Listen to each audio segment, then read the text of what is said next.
Doctor Divanshu Kumar, अध्यक्ष संस्कृत विभाग, नंदलाल सिंह महाविद्यालय, दाऊदपुर। प्रस्तुत है गीता के द्वितीय अध्याय का 64वां श्लोक। राग द्वेष विजुक्तस्तु विषयान इंद्रियश्चरन् आत्मवश्यैर्विधेय आत्मा प्रसादम अधिगच्छति। तू परंतु विधेय आत्मा वशीभूत अंतःकरण वाला कर्मयोगी साधक राग द्वेष वियुक्त, राग द्वेष से रहित, आत्मवश्य अपने वश में की हुई इंद्रियों के द्वारा विषयान विषयों का चरण सेवन करता हुआ प्रसादम अंतःकरण की प्रसन्नता को, निर्मलता को अधिगच्छति प्राप्त हो जाता है।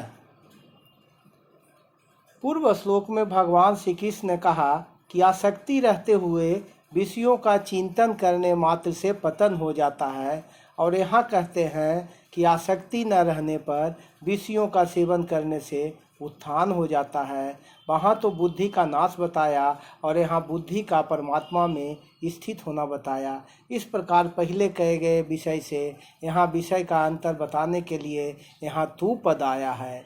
विधेय आत्मा, साधक का अंतःकरण अपने वश में रहना चाहिए। अंतःकरण को वशीभूत किए बिना कर्मयोग की सिद्धि नहीं होती, प्रत्युत कर्म करते हुए विषयों में राग होने की और पतन होने की संभावना रहती है। वास्तव में देखा जाए तो अंतःकरण को अपने वश में रखना हर एक साधक के लिए आवश्यक है। कर्मयोगी के लिए तो इसकी विशेष आवश्यकता है। आत्मवश्य राग द्वेष वियुक्त इंद्रिय जैसे विधेय आत्मा पद अंतःकरण को वश में करने के अर्थ में आया है, ऐसे ही आत्मवश्य पद इंद्रियों को वश में करने के अर्थ में आया है।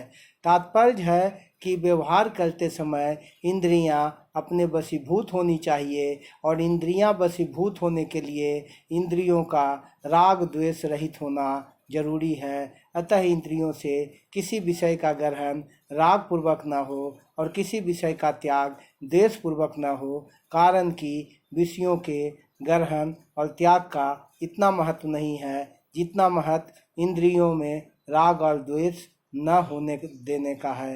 इसलिए तीसरे अध्याय के 34वें श्लोक में भगवान ने साधक के लिए सावधानी बताई है।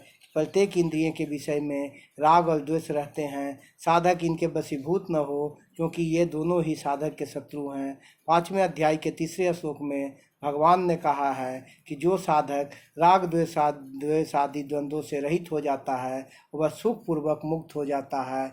विषयान चरण, जिसका अंतःकरण अपने बस में है और जिसकी इंद्रियां राग द्वेष से रहित तथा अपने बस में की हुई है, ऐसा साधक इंद्रियों से विषयों का सेवन अर्थात सब प्रकार का व्यवहार तो करता है, पर विषयों का भोग नहीं करता। भोग बुद्धि से किया हुआ विषय सेवन ही पतन का कारण होता है। इस भोग बुद्धि का निषेध करने के लिए ही यहाँ विधेय आत्मा, आत्मवश्य आदि पद आए हैं।